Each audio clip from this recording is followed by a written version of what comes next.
পনির করেছো? পরোটা? পনির আর পরোটা। ছেলে আবার আজকে লুচির কথা বলছে। আমি আজকে কান করিনি, আমি বললাম না, একদিন বাবার কথা পছন্দের হবে, একদিন ছেলের পছন্দের হবে। ভালো করেছো। না না, লুচিটা না রোজ রোজ খাওয়াটা ঠিক নয়, কারণ লুচিতে তেলটা তো বেশি অ্যাবজর্ব করে, ওটা পেটের জন্য ভালো নাকি? পরোটাটা তবু তাও একটু আমি যেভাবে পরোটা ভাজি কিছু থাকে না, সেটা ঠিক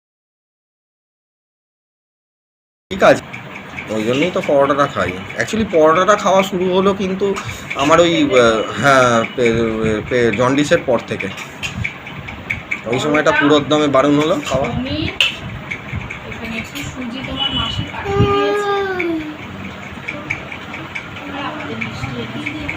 ঠিক আছে।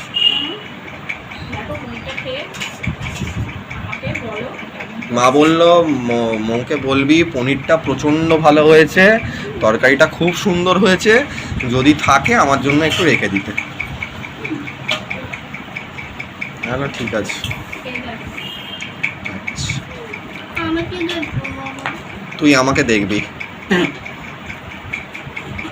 কি দেখবো বাবা? কটা পড়াশোনা করেছিস? পড়াশোনার কথা বাদ, পড়াশোনাটা শুধু ও জীবন থেকে বাদ দিয়ে সমস্ত কিছু করবে।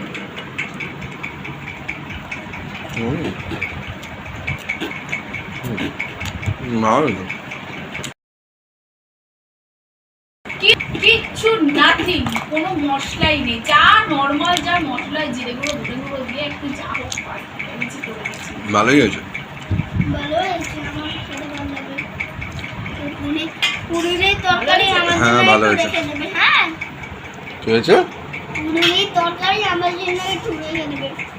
ও তাই নাকি? হ্যাঁ, তুই তো পনির খাস না। আজকে বলছে মাম্মা মনেই তোমার হাতে পনির খাই। কেন আমি খা একগাল খা।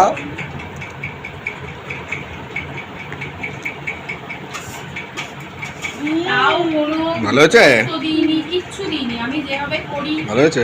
পনির। আজকে তো সেভাবে কিছু পোস্ত ছিল না, শুধু দেখলাম পনিরটা ফ্রিজে পড়ে আছে, আর এলাম তাহলে একটু পনির করে ফেলি, পনির আর পরোটা করি। আগের দিনে লুচি করেছি, আবদারে লুচি আলুর চপ, আজকে বাবার আবদারে তাহলে পনির করি। পোস্তটা আনতে ভুলে গেছিলাম। এটা অবশ্য তোমাকে সারপ্রাইজে দিলাম। হ্যাঁ ঠিক আছে।